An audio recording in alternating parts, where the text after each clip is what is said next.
Muy buenos días a todas las personas que este día nos acompañan. Es una alegría poder compartir con ustedes. Hoy vamos a empezar una serie de programas, de debates, de conversatorios, un segmento donde tendremos temas muy actuales, temas que hoy los vemos en los diferentes países latinoamericanos, europeos, que se están debatiendo en los parlamentos, que se está debatiendo incluso en la sociedad civil, todos estos temas que son con respecto a la cultura.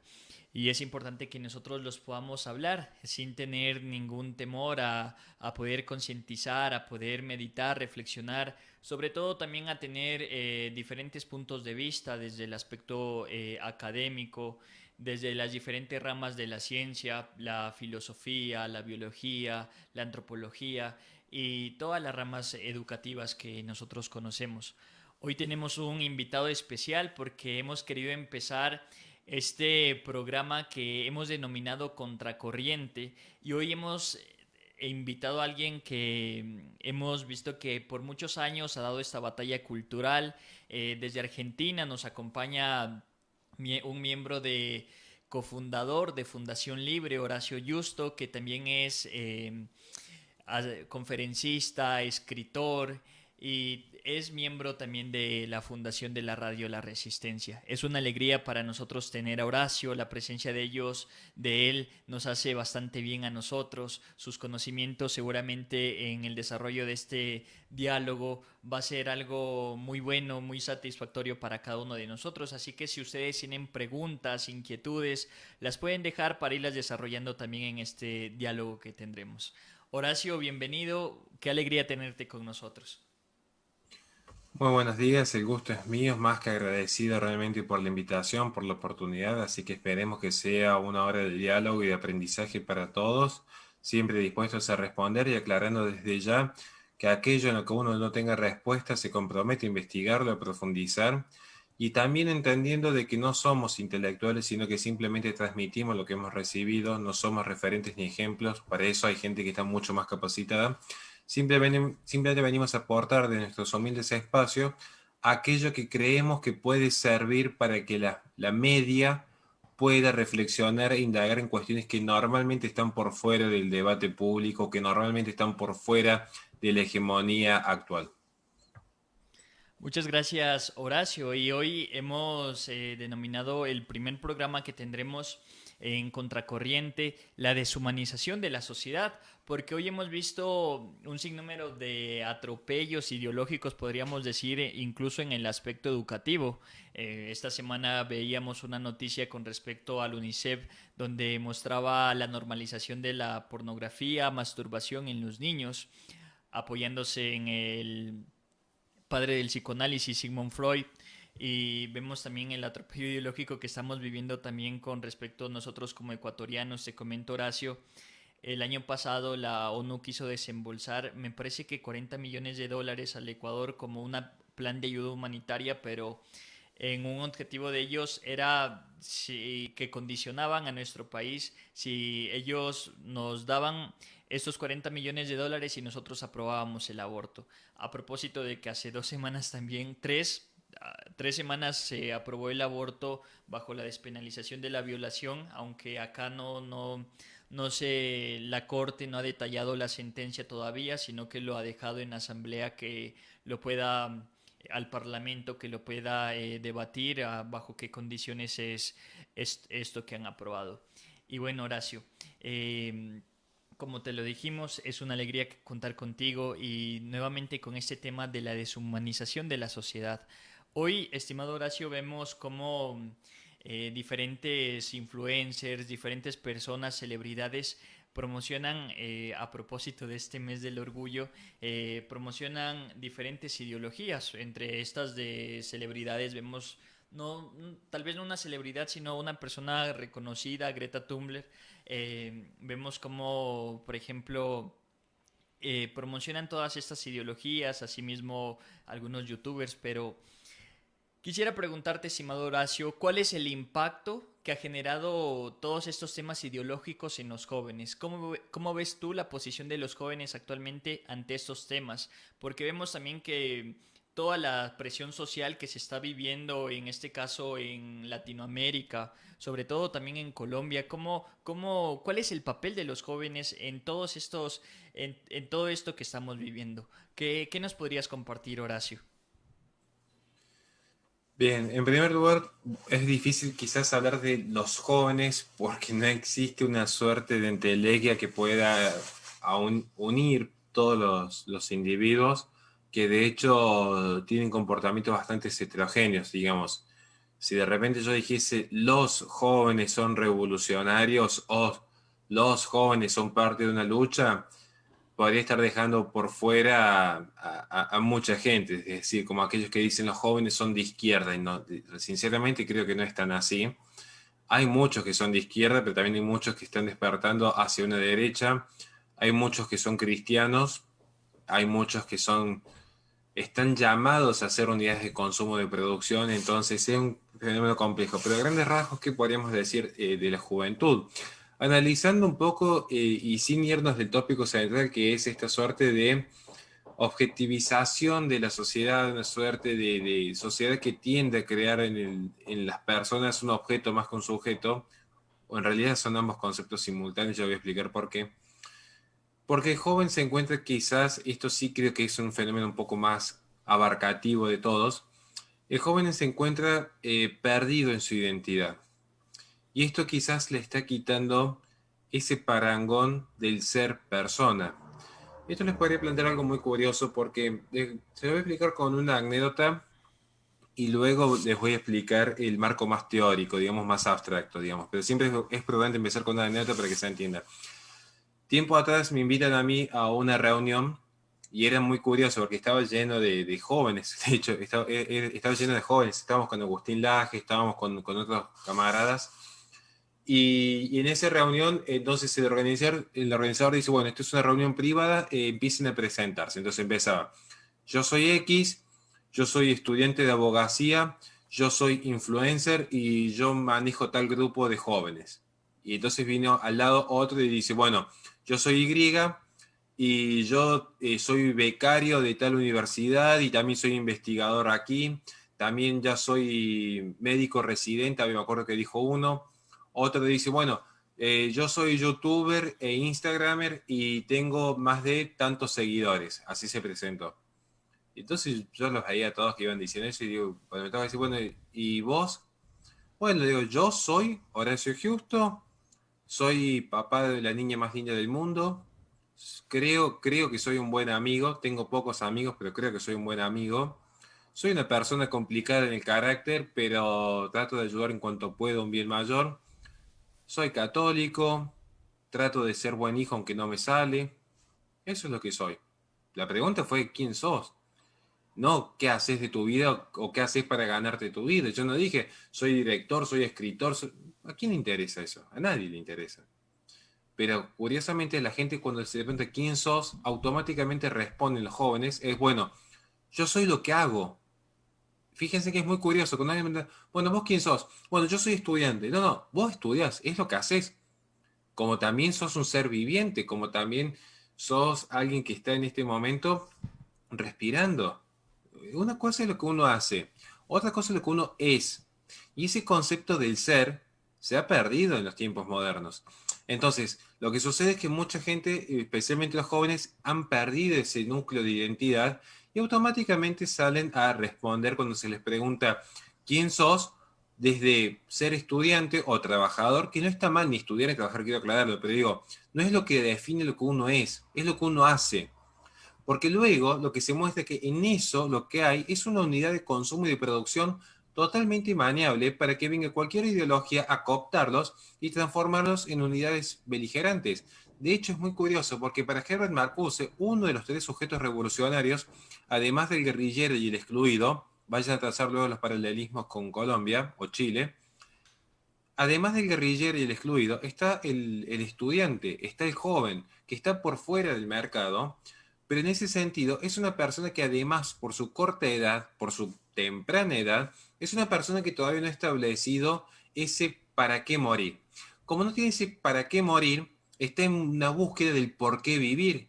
Y cuando está en la búsqueda del por qué vivir, es una situación de cierta indefección porque se generan crisis propias de la posmodernidad y esto también puede ser abarcativo tanto a jóvenes, no sé si cristianos que quizás de repente tengan más arraigada la fe o tengan un sentido de trascendencia ya más arraigado a corta edad, pero sí en ciertos acervos comunitarios que abarcan tanto a la izquierda como a la derecha. Porque cuando uno les pregunta, bueno, ¿quién sos? Empiezan estos conflictos propios de la posmodernidad, que es un tiempo del no tiempo.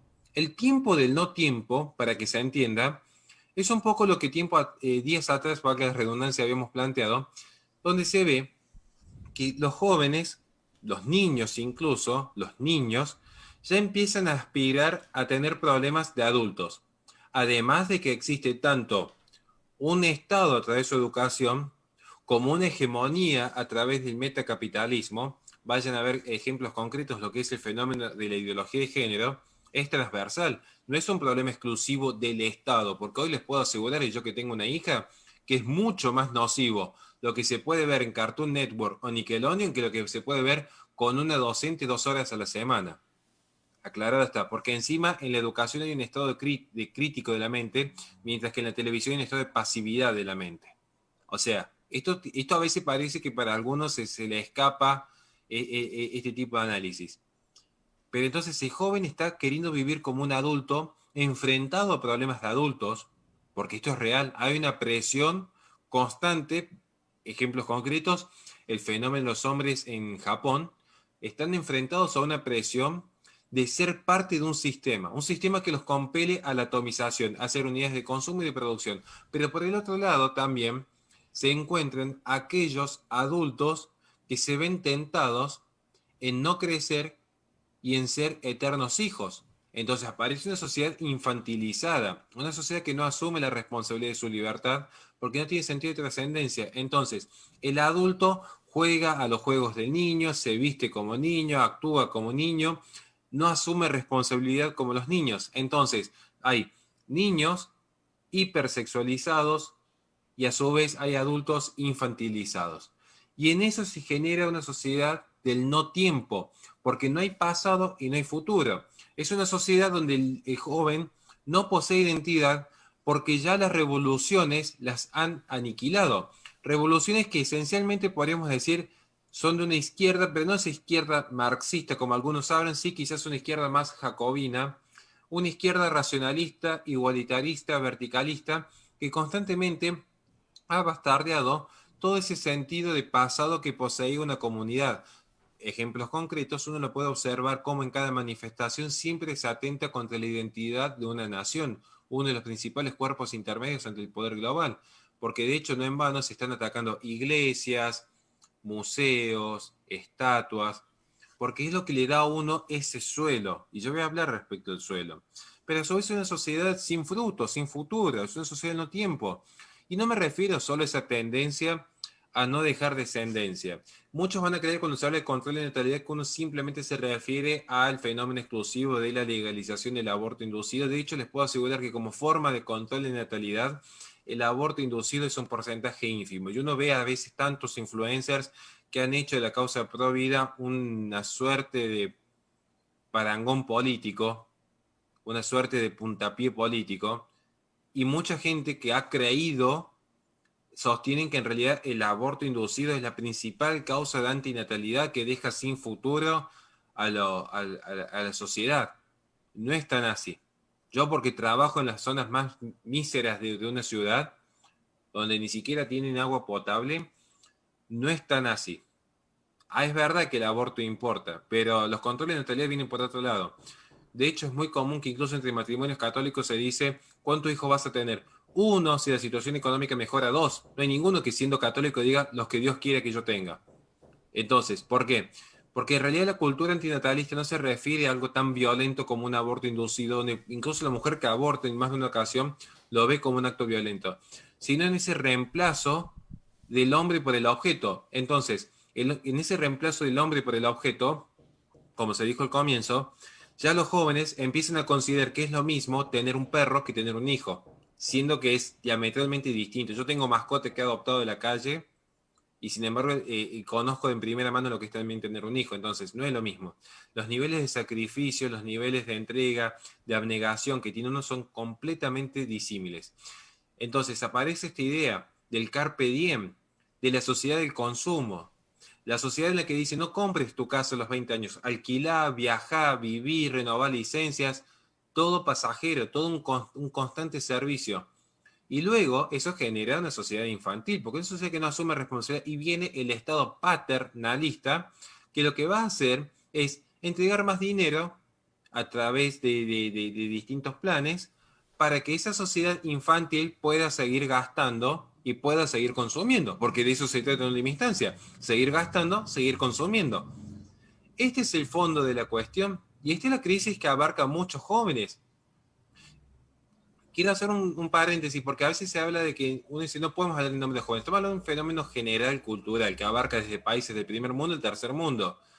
Pero fíjense en cuántas veces se encuentra unos referentes del lado del feminismo que hayan formado familia y que digan, miren, para nosotros el aborto inducido es una opción.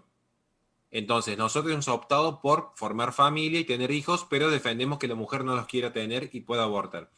Es muy raro encontrar este fenómeno. Ahora, si yo voy al frente, alcanza los dedos de una mano para contar grandes referentes que hayan formado familia y que hayan dicho, bueno, ¿esto qué significa? ¿Que es una crítica al espacio pro vida? No, para nada, al contrario. Creemos, al menos yo creo que el ser pro vida, por dar un ejemplo concreto, es estar del lado correcto, pero no alcanza para hacer lo correcto. Porque de hecho lo que más beneficia hoy al sistema es que las personas no se reproduzcan, no formen familia, no se establezcan y no queden dentro de esa vorágine de un sistema de consumo. Esto es lo que más beneficia al sistema.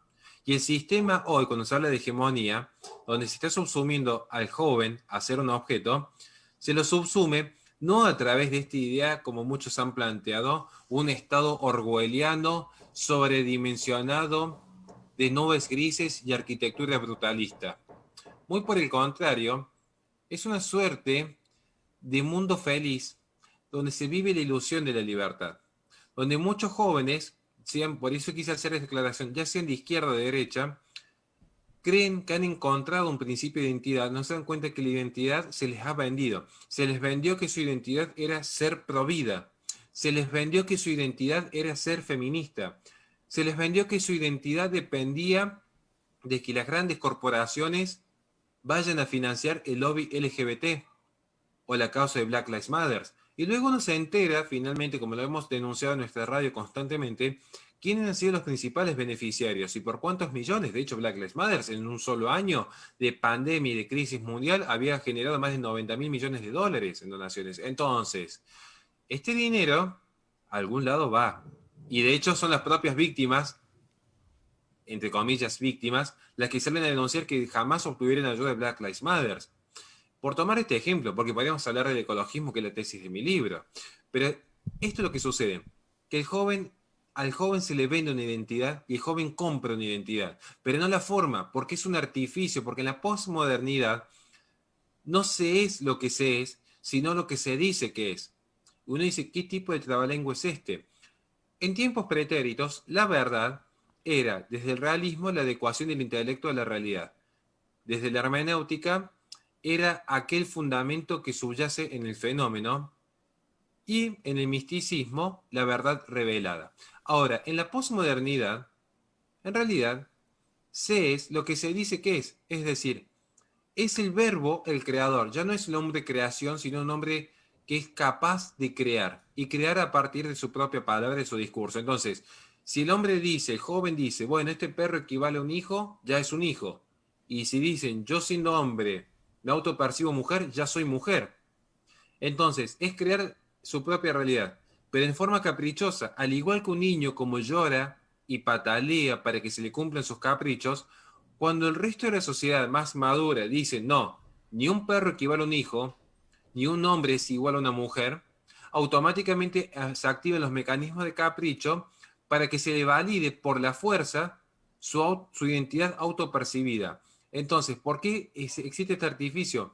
Porque la identidad no es solamente un principio de exclusión del otro, sino también un principio de compartir ciertas propiedades. Esto filosóficamente hablando. Entonces, parte de mi identidad es ser hombre. Y todos los hombres comparten ciertas propiedades que no comparten, por ejemplo, las mujeres o los animales. Sin embargo, además, tengo mi propia identidad como individuo que me excluye del resto. Es Horacio Justo porque no es Freddy Maurad ni el resto de la colectividad. ¿Esto qué quiere marcar? Que el joven, al crear un artificio, va a colisionar el discurso con la realidad. Porque la realidad va a impactar. La realidad va a impactar. Un hombre no se embaraza. Es una realidad. Entonces necesitan activar todos los mecanismos de violencia posibles para que esa persona siga viviendo en una burbuja. Y este no es un tema menor, porque más en tiempos actuales, más en el último año, el concepto de burbuja ha aflorado más que nunca. Esta idea de la burbuja es que la persona, a través de un sistema digital totalmente configurable por el artificio humano, sea capaz de crear su propia realidad, como si estuviesen jugando al Sims, pero con ciertas consecuencias en el exterior. Pero es una persona en un compartimiento estanco, yendo a misa, educándose, entrenando, trabajando, todo desde su propia habitación. Pero allí en esa habitación, encerrado, que es una situación fáctica, se cree libre porque dice, estoy yendo a misa, estoy entrenando, estoy trabajando, estoy estudiando. Cree que es libre. La realidad es que está encerrado. Eso es una realidad objetiva. Entonces, la identidad, y con esto finalizo, para que no sea solamente una crítica a la posmodernidad, lo que sí debería entender el joven, que el ser humano en esencia, y no me voy a referir solo a la identidad sexual, sino a la identidad en términos generales, pero me voy a nutrir del ejemplo de la sexualidad, me voy a nutrir de ese ejemplo, pero es un ejemplo. La identidad, para que se entienda, tiene un componente en lo dado y tiene un componente en lo construido. Más gráfico todavía. La identidad es el artista pintando sobre un lienzo. Existe un panorama o existe al menos un elemento objetivo, externo, como es el lienzo. Pero también existe ese espíritu interno, como la imaginación del artista y su talento para pintar. Vamos para que se entienda más todavía. La identidad, en esto que es dado, significa que el ser humano no es solamente un sexo encarnado, no solamente soy un conjunto de células, no solamente soy un cuerpo biológico, porque también existe la inteligencia y la voluntad como principios del libre albedrío, donde se explora las tres grandes apetencias del conocimiento humano, que son la filosofía, la ciencia y el arte. Entonces, así como existe un elemento objetivo como el lienzo, también existe este espíritu en el cual uno plasma el arte en ese lienzo. Así también la identidad de uno no es solamente lo construido, no es solamente el pensamiento o la idea en una suerte de dualismo cartesiano, no es solamente una abstracción, no es solamente un discurso, tampoco es solamente la materia y lo natural, porque muchas ideologías caen en este materialismo acérrimo, pero también muchas ideologías caen en este idealismo acérrimo. El, el realismo nos muestra que hay una suerte de monismo, una suerte de visión mancomunada entre el espíritu, la mente y el cuerpo, que se comunican, porque muchos dualistas todavía no han podido resolver el problema de la comunicación que hay entre el mundo de las ideas y el mundo material. Este es el gran salto que el dualismo todavía no logra resolver acabadamente. Entonces, esto es lo que conforma la identidad. Ahora, si en esta identidad conformada se elimina lo construido, queda un simple conjunto de células allí arrojados al mundo, una visión cuasi nihilista con tintes biologicistas, un experimento bastante extraño, por cierto. Pero si eso si fuese solamente lo dado, ahora, si es solamente lo construido, es como ese ser humano que se olvida que el ser humano posee un suelo en el cual caminar. Y el libre albedrío le dice si camina hacia el norte o hacia el sur, como en la sexualidad. Es el libre albedrío el que determina hacia dónde dirigir el cuerpo, pero que no se puede expresar por fuera del cuerpo. El ser humano no nace levitando en un ente, camina sobre un suelo. Entonces, desconocer el suelo es caer en el abismo. Es tan o cuanto más peligroso como desconocer también el libre albedrío. Por eso es importante siempre conjugar ambos conceptos al momento de hablar de identidad para que el sujeto no en cuanto a sujeción, sino cuanto persona, no sea reducido a un objeto manipulable. Excelente, estimado Horacio, lo que tú nos compartes, complementar todo esto de la identidad y cómo de cierta forma hoy muchas personas vivimos tal vez más bajo una autopercepción social que bajo la realidad que tú nos enmarcaste y también bajo esa dimensión de la antropología triádica que muchas veces las personas solamente nos enfocamos en el cuerpo pero nos olvidamos que también somos alma y espíritu y que hoy tal vez la batalla que estamos viviendo, esta batalla cultural, este proceso de deshumanización, la vemos desde acá, que empieza desde el cuerpo, el alma y el espíritu, ya que estos dos componentes, como tú lo dices, se nutren específicamente de la espiritualidad y de la conciencia. Y hoy, lamentablemente, si yo te comparto acá en algunos currículum de educación, vemos como es cierto que estamos bajo un estado laico, pero estado laico no quiere decir un estado ateo. Y lamentablemente hoy vemos, por ejemplo, en algunos currículum educativos cómo se promueve, por ejemplo, el yoga obligatoriamente en colegios fiscales, fiscomisionales, en el plan educativo, así promocionando una religión pagana, politeísta, de cierta forma que busca trastocar esta espiritualidad, erradicarla de cierta forma y también la conciencia, porque como tú lo enfocabas, ya no es la verdad, ya no es la realidad, sino el relativismo, sino todas estas cosas que estamos viendo, ¿verdad? Y algo que me gustaría preguntarte, que tú nos comentaste, es con respecto a ese tema mismo del aborto inducido, de que tú nos decías, no es como que el primer medio para controlar la natalidad. Y tú decías que existen otros medios. ¿Nos podrías comentar un poco de esto?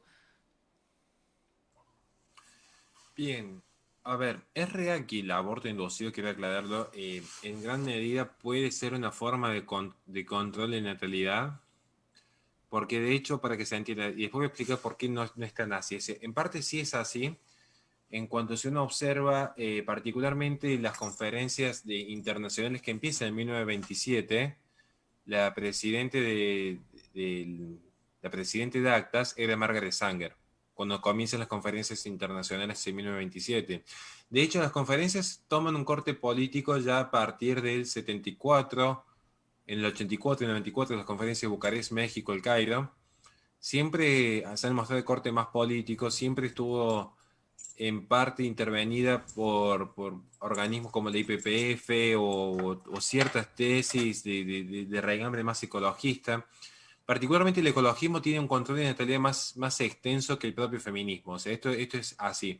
Al feminismo, en todo caso, su preocupación es en cuanto a términos de libertad, pero el término real de control de natalidad se vincula más al ecologismo, a una teoría propia de Paul Ehrlich, que de hecho ya la había vacilado William Bogg en el 48, y que luego la retoma Garrett Hardin, y luego la profundiza y politiza Paul Ehrlich en cuanto a que es función tanto del organismo estatal como supraestatal mantener ciertos niveles de reproducción a los fines de evitar un colapso ecológico, dado el crecimiento asimétrico que hay entre la población y los recursos finitos del planeta, a grandes rasgos, y el equilibrio del ecosistema. Esto, para que se entienda, es la visión de Thanos en la película de Marvel. Thanos no era tan malo como algunos plantean, porque de hecho sería reconocer que Peter Singer, asesor externo de la ONU, era el malo. Para mí lo es, pero para muchos, bueno, no lo es. El 99% de la filosofía en el mundo es filosofía consecuencialista. Yo he visto muchísimas veces decir a tantos pro vida, son relativistas. Miren, en un debate serio de filosofía, decir relativista ya empezamos con un pie izquierdo, digamos, porque en realidad el escepticismo moral no es como muchos lo creen, como muchos creen que es. Sí, son consecuencialistas, son utilitaristas. Por eso cito a Thanos. Thanos no dijo, yo soy un malo y voy a hacer desaparecer a mis enemigos y que mis amigos vivan re bien. De hecho, él dijo que aleatoriamente desaparezca la mitad de la población universal para que los recursos alcancen para todos. Y era un punto de equilibrio, no fue hago desaparecer toda la vida o no hago o simplemente me busco yo mis propias riquezas. Simplemente dijo busco un punto de equilibrio en su visión. Este es el tema de fondo. Este es el tema esencial de fondo. Y eso es una corriente utilitarista, que es la que predomina en el mundo. Aclarado está. Entonces, cuando se habla de control de natalidad, no se está hablando de decir, bueno, queremos aniquilar a la especie humana. En parte, algunos ecologistas más radicalizados sí, en realidad es que se busca un punto de equilibrio.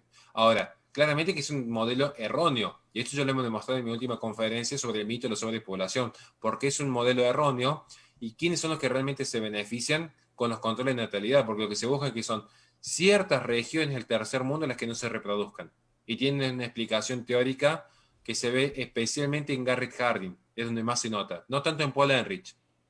Paul Ehrlich es lo poco que se anima, siendo que está en las antípodas como yo pienso, pues un gran defensor del aborto inducido entre tantas medidas eugenésicas, pero él sostenía que había que reducir la población a nivel global.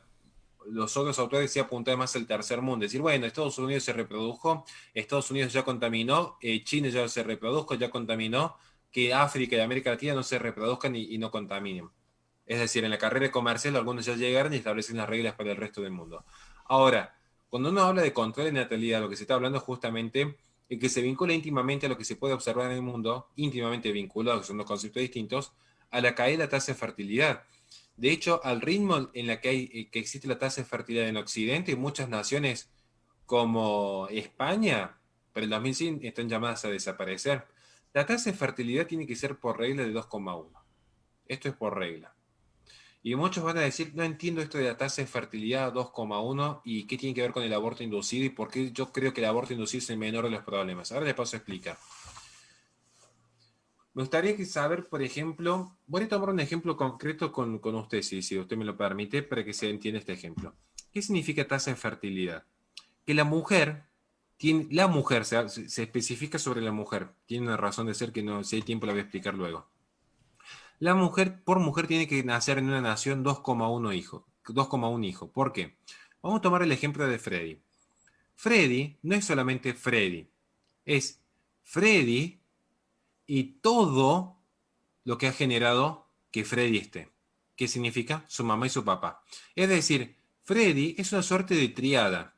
Porque es Freddy en ese núcleo más su ascendente materno, más su ascendente paterno. Habrá familias más disfuncionales, menos disfuncionales, no estoy haciendo alegoría a la cuestión pro familia, estoy diciendo, todo ser humano nace de un espermatozoide y un óvulo fusionados. Ahora, los aportantes del espermatozoide y del óvulo naturalmente van a morir.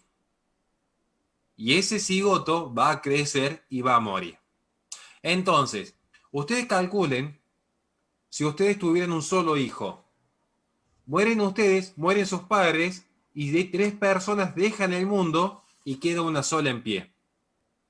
Esto que acabo de explicar creo que es la forma más simple de entenderlo, es lo que está pasando en el mundo. Incluso pasa en Japón, incluso está pasando en Argentina. China está revirtiendo sus políticas de control de natalidad justamente porque están viendo los efectos adversos como en su momento lo hizo la Unión Soviética. Ahora, muchos me preguntan por qué el aborto inducido. Yo les haría una pregunta muy sencilla a los que están viendo en este momento la transmisión en vivo, si luego lo ven como video. ¿Cuántas veces ustedes han abortado? Así muy simple, preguntarían. Por ejemplo, Freddy, bueno, ¿cuántos abortos has generado en el mundo? Pues es una situación violenta, además. Conozco muchos pro vida que han abortado, que se han arrepentido, que se han vuelto pro vida, o sea, toda mi admiración hacia ellos. Pero les puedo asegurar que si yo les pregunto, ninguno. Casi me decir, ningún aborto he tenido, creo yo. Ahora, yo siempre, ¿cuántos hijos has tenido? Y ahí ya cambia. Es más, yo encontraría muchos todavía y decir, bueno, ¿cuántos hijos has tenido? Y uno diría, bueno, cada uno tiene los hijos que quiere. Sí, estamos de acuerdo. Y no, yo no discuto eso. Yo no estoy con la cuestión de las libertades. Lo que yo digo es, culturalmente, para tomar el ejemplo, pro vidas y pro abortos, ¿cuántos realmente han abortado? Se van a dar cuenta que no son tantos como plantean. Pues es una mentira eso, la cantidad de abortos.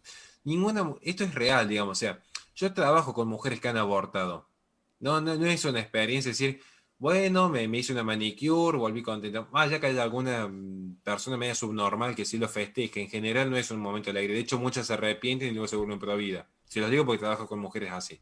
Entonces, la situación del aborto inducido, más allá que hay toda una política de quién se financia y que ya he hecho un documental sobre el IPPF detallando hasta cuánto cobran por cada aborto y cómo se practica, pero lo real es que en realidad la cultura antinatalista está pero muy lejos de vincularse exclusivamente al aborto inducido. Por una cuestión muy sencilla. Estamos hablando de antinatalidad, es decir, no tener hijos. Y no solamente que no es que no se tienen hijos porque YPF financió a Casa Fuse en Argentina, que es real y le hemos denunciado hasta el último.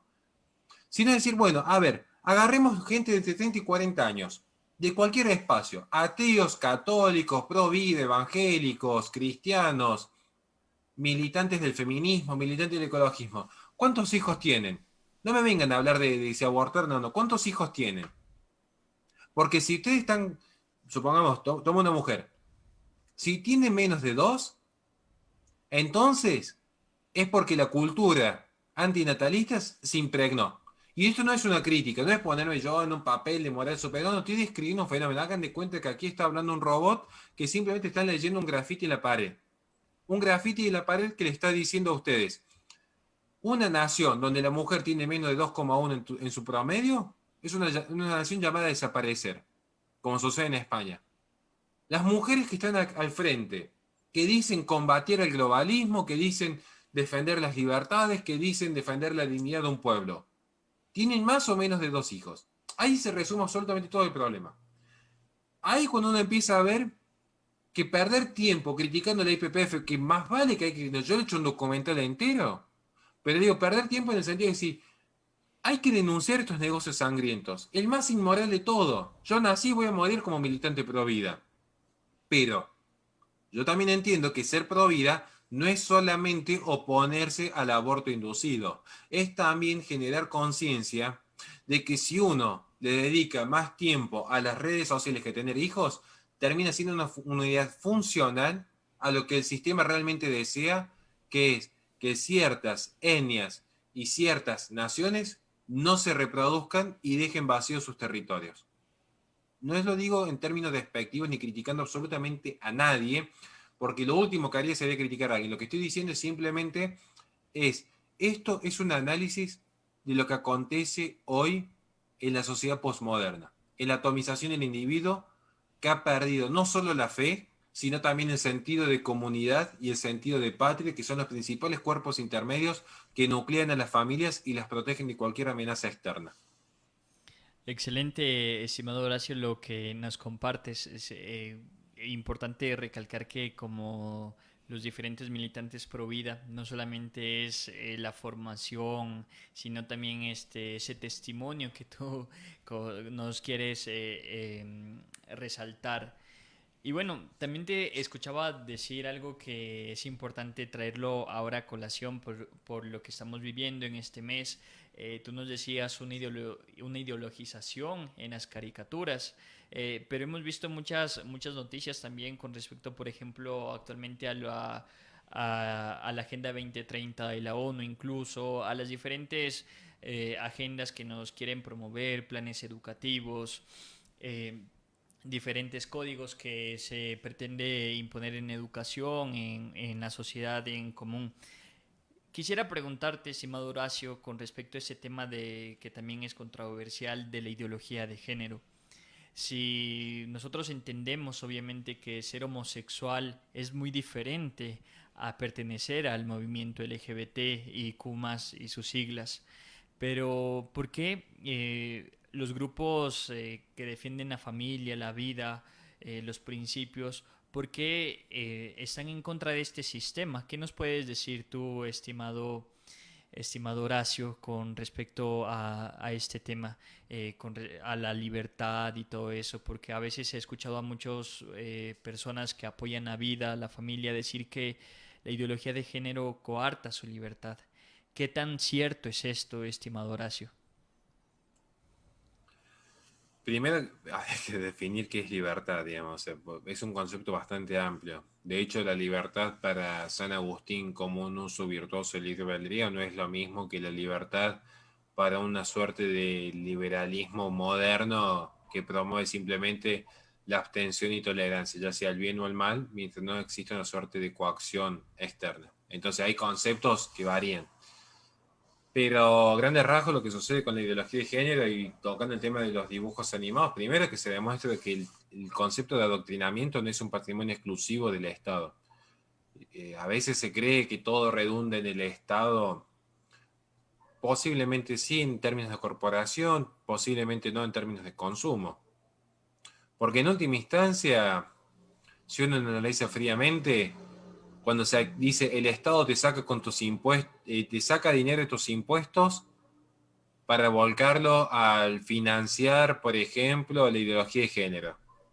O sea, en definitiva lo que se está hablando es que va dinero de un lado hacia otro lado para que si ese otro lado tenga en qué gastarlo. Entonces también sí, es como una discusión de la gallina o el huevo, digamos. En última instancia quizás se beneficie cierta parte del mercado con todo esto. Y lo que se ve con los dibujos animados es que se tiende a generar esta idea de la familia homoparental, la familia disfuncional romantizada, que es una excepción. Sabemos que las familias disfuncionales existen, pero es un estado de excepción.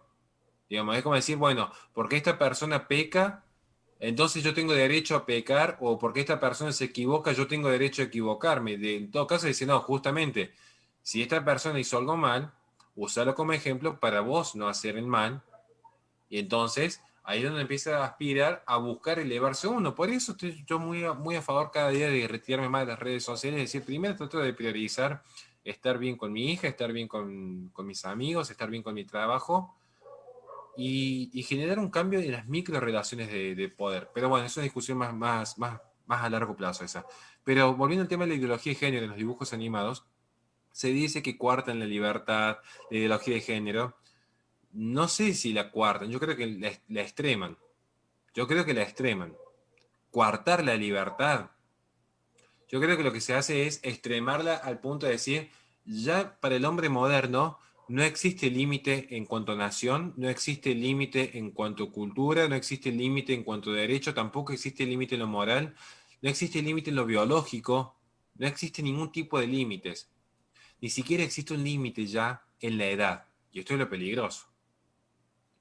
Porque en realidad lo que hay en un punto yo entendería que sería que se coarte la libertad porque aparezca un sistema totalitario de reconocimiento.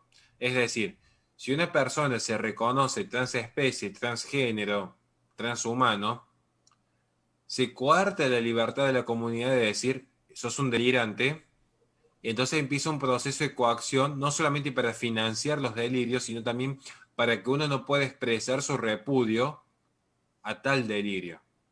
Esto es lo que sucede y acontece normalmente. Pero insisto, si todo esto lo podríamos ver desde una perspectiva del Estado, pero a mí lo que realmente me preocupa es el sistema de hegemonía. Y el sistema de hegemonía, acá sí quizá podemos tocar algún punto de Gramsci, más allá que Gramsci ya quedó en desuso, igual que Foucault, pero al menos algunos conceptos perviven o sirven todavía. Pero en términos de Gramsci como hegemonía, como impresión de una cosmovisión a un determinado grupo por parte de intelectuales orgánicos, yo creo que sí se está dando, y se está dando tanto en lo público como en lo privado, porque miren, ya con esto cierro esta parte, ¿por qué se habla de esta complejidad de lo que es la ideología de género? Porque no es un fenómeno netamente estatal. La ideología de género en realidad es la mayor expresión de la posmodernidad, y no solamente en cuanto a la relatividad de la verdad en sí, o como concepto de posverdad, sino en cuanto a concepto propio de la posmodernidad donde lo privado se vuelve público y lo público se vuelve privado. Lo privado, como el gusto sexual de cada uno y cómo actúa en la vida íntima, se vuelve materia pública, como las políticas de género. Y lo público, como puede ser un debate presidencial, por definición un debate político, se privatiza a través de las Big Tech. Y de hecho, la ideología de género es sostenida esencialmente por oligopolios internacionales más que por el propio Estado, porque de hecho es un Estado deficitario.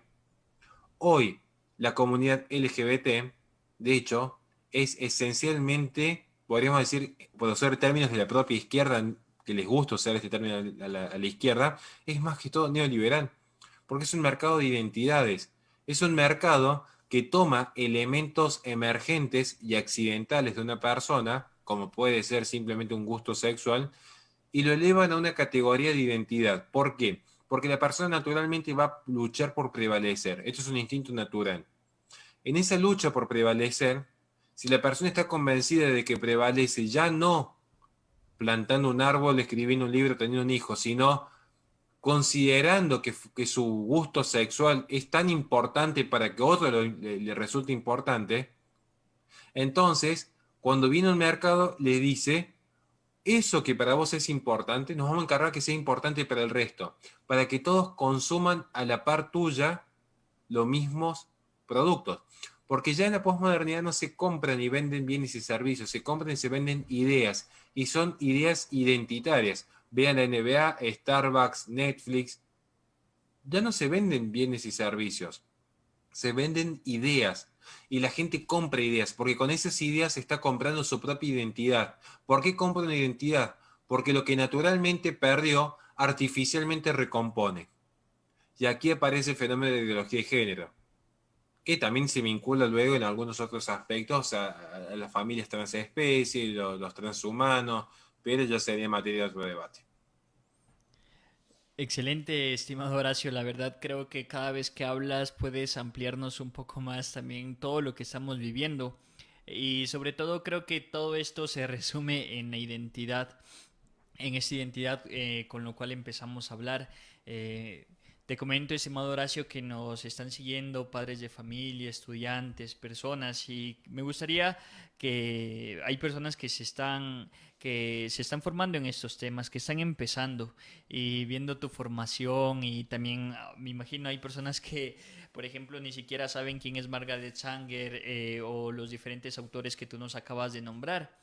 Y quisiera que tú nos puedas comentar qué libro le recomiendas a estos jóvenes que están empezando en esta batalla, que están empezando en esta formación, que quieren meterse en estos temas también, porque me imagino que tú también, igual que ellos, empezaste desde cero.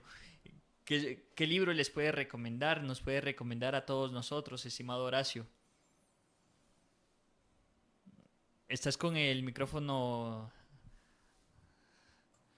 Hay varios, así que estaba pensando en algunas obras muy particulares, pero no, pues ya recomendó varias veces varios libros, y no me gusta repetir, digamos.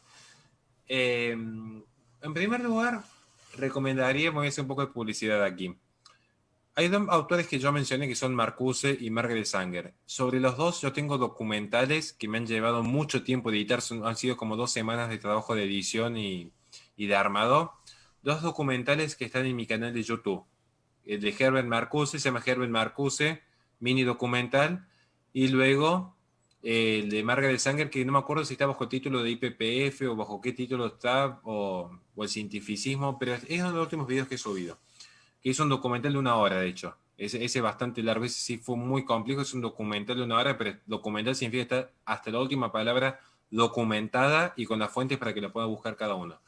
Ahora bien, pasando a los libros, ya no me deja hacer un poco de publicidad.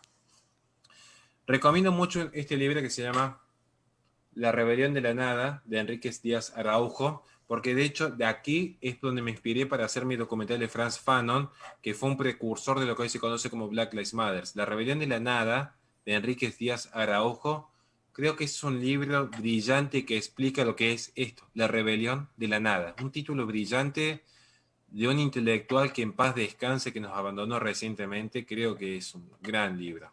Otro libro muy interesante que estoy leyendo en este momento, recién arranco, pero es complejo. La verdad de la pandemia, de Cristina Martín Jiménez, un libro muy censurado, muy polémico, para algunos muy conspiracionista, pero al menos sirve para tener otras perspectivas, digamos, al menos es una perspectiva que los medios hegemónicos no dicen. Yo no digo que todo lo que sea allí sea ni verdad ni mentira, yo no voy a intentar especular, al contrario, respeto a todos los autores porque yo soy escritor, no opino en contra jamás de un escritor, simplemente digo, por algo lo recomiendo, simplemente así, lo recomiendo para que la gente lo lea y que cada uno saque sus conclusiones. El tercer libro que recomiendo, y creo que con esto ya sería el último para no extender tanto, es un libro que es de Joseph Leman. Es muy interesante. La asamblea que condenó a Jesucristo. ¿Por qué recomiendo este libro? Simplemente porque, como siempre, se recomiendan libros de filosofía, de política, de por qué la derecha es superior moral y estéticamente a la izquierda, y por qué la izquierda son todos feos, tontos y malos. Está bueno también leer cuestiones más vinculadas a la fe, desde un aspecto histórico, desde un aspecto documentado, desde un aspecto realista, digamos. que complemente la visión mística que uno posee del mundo, esa visión sobrenatural.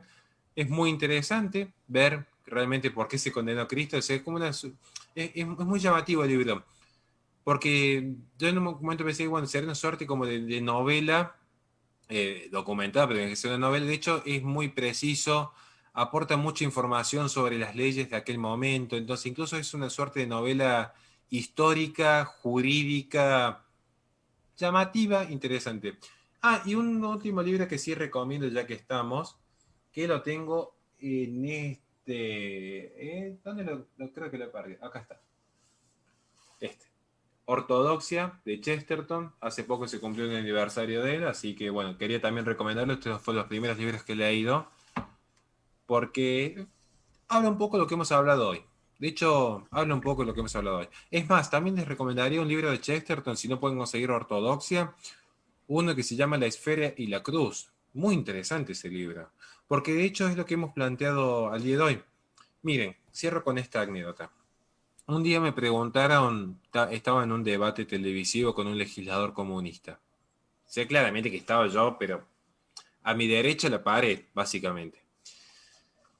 Y con este legislador comunista, yo en un momento sí le reconocí, le dije, algo que yo coincido con usted, porque era un legislador comunista de los más viejos.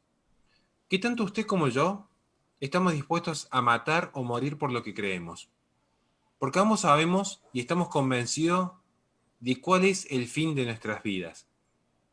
¿Cuál es ese verdadero fin? Porque todo finaliza. La materia naturalmente tiende a la corrupción y a finalizarse. No hay nada que sea eterno en este mundo.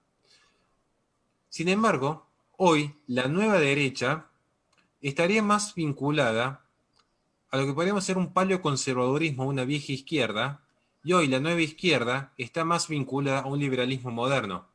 Porque hoy esta idea de mi cuerpo, mi decisión, no crean que hay una diferencia sustancial entre una Gloria Álvarez o un Herbert Marcuse, que atentan contra la familia, que atentan contra las buenas costumbres y contra el orden moral establecido.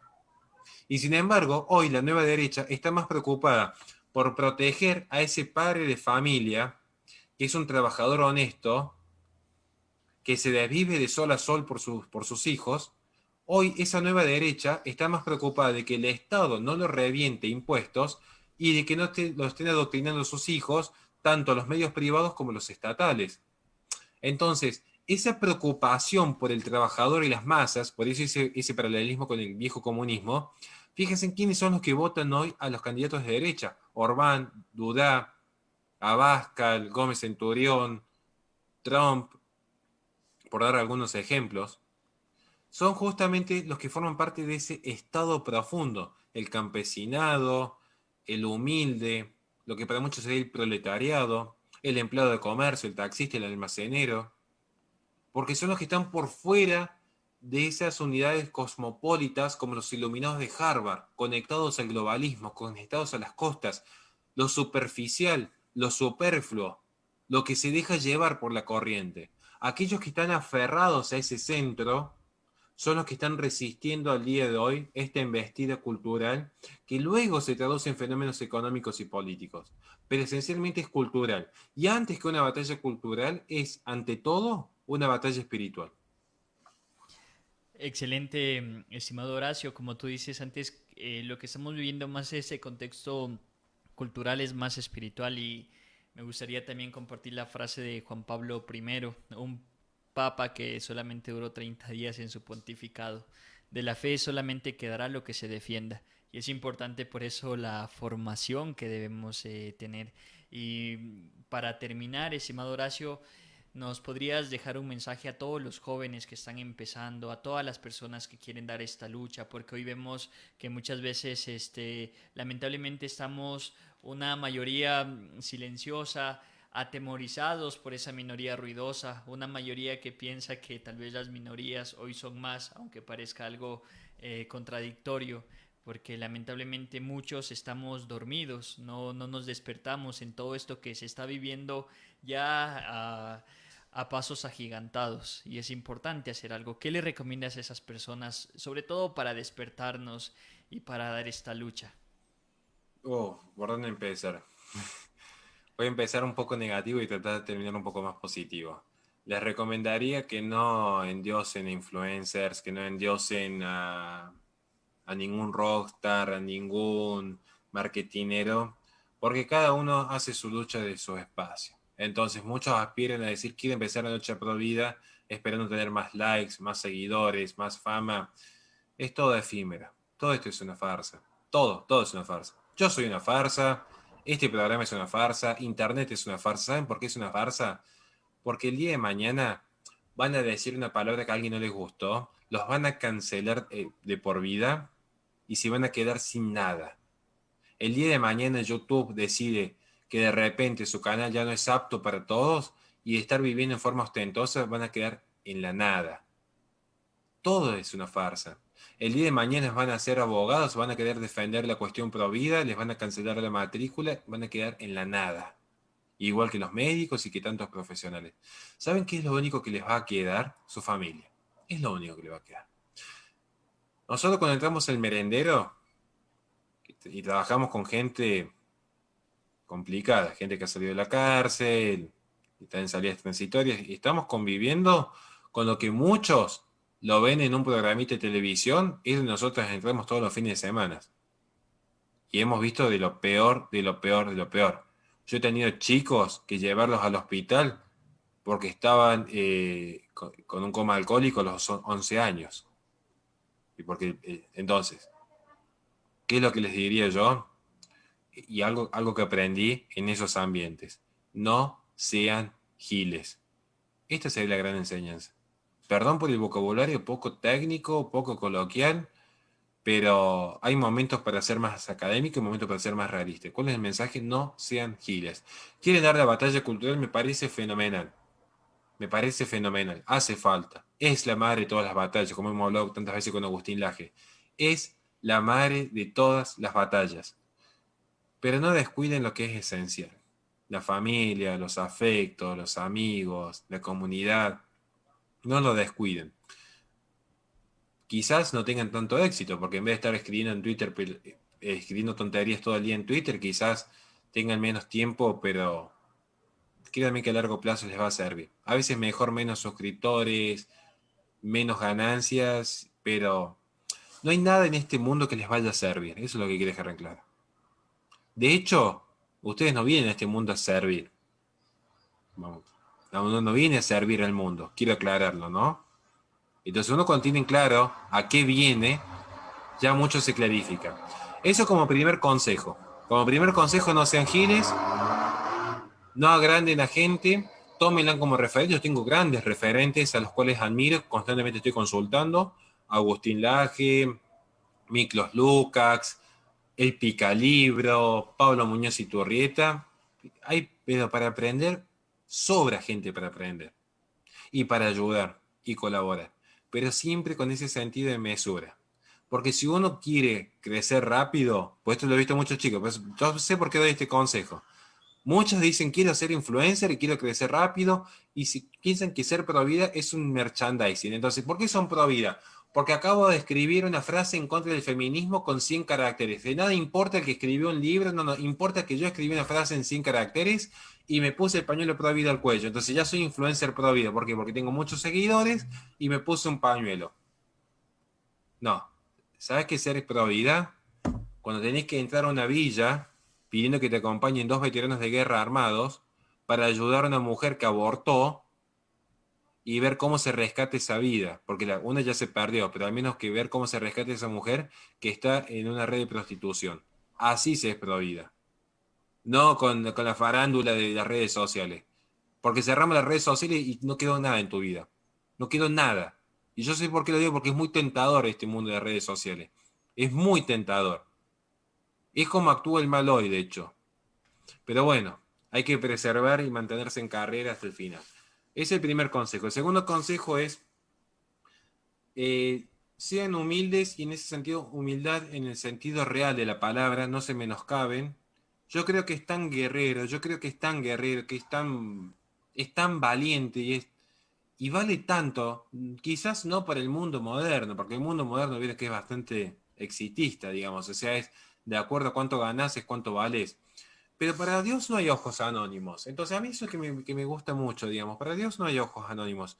Entonces, en base a los talentos y los recursos que, por ejemplo, Agustín Laje ha tenido, yo creo que es tan valiente un Agustín Laje, que tanto bien ha hecho, como Miklos, como Pablo, como Nicolás, como tanta gente de bien, es tan valiosa esa gente, como aquel chico que de repente se animó en un comentario de Facebook a decir, che, pero yo soy pro vida, para mí abortar está mal.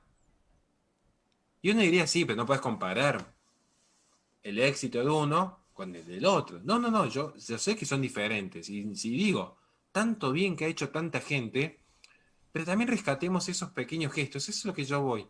Porque ya hay gente que le está diciendo a los que hacen bien las cosas que las hacen bien. Aprendamos también a decirle a la gente que viene de abajo que también está haciendo mucho bien. Hay muchas mamás que ni siquiera tienen redes sociales y se levantan a las 3 de la mañana a cambiar un pañal o a amamantar a su hijo. Vaya que vale eso. Y les puedo asegurar que vale más eso que todo mi canal entero, ¿eh? Y vale más ese papá el otro día saliendo a caminar con mi hija, estábamos caminando los dos, y veía a un papá, creo que era más joven que yo por lo que vi por sus facciones, que iba vendiendo bolsas de consorcio, bolsas para la basura, con su bebé en un carrito. Y llevaba la mochilita con los pañales y todo. Estaba trabajando de vendedor ambulante con su hijo a cuesta. ¿Qué creen que vale más realmente? Se los pregunto.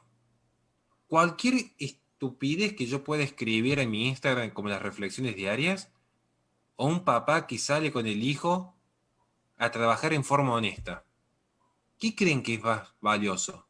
¿Dónde creen que está la resistencia al globalismo? ¿Dónde creen que está la resistencia al mundo? Eso es lo que yo quiero rescatar. Y no es hablo de mí para que no quiero que suene como una crítica a nadie. O sea, nadie se ve más exigente consigo mismo que yo. Por eso me tomo de ejemplo. ¿Qué creen que vale más? Hizo un documental de IPPF y no le cambió la vida a nadie. Pero a ese niño que se está criando con un padre que trabaja en forma honesta, ahí sí que cambió el mundo.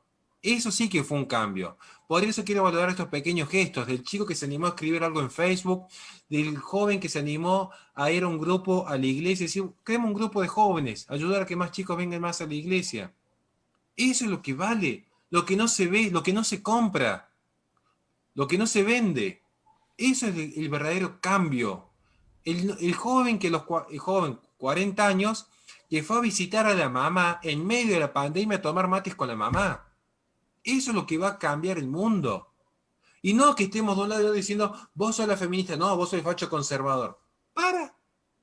¿Y qué hicieron? Consumir Twitter. Aplausos de pie.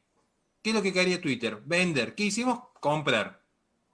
Entonces, no estoy desmereciendo para nada, de hecho yo vivo de las redes sociales, pero lo que planteo es, yo justamente que tenía que ser el principal interesado en decirles, vengan a este mundo a consumir esto, le estoy diciendo, sirve, sirve, pero una cosa es que sirva, una cosa es que sea útil y otra cosa es que sea necesario.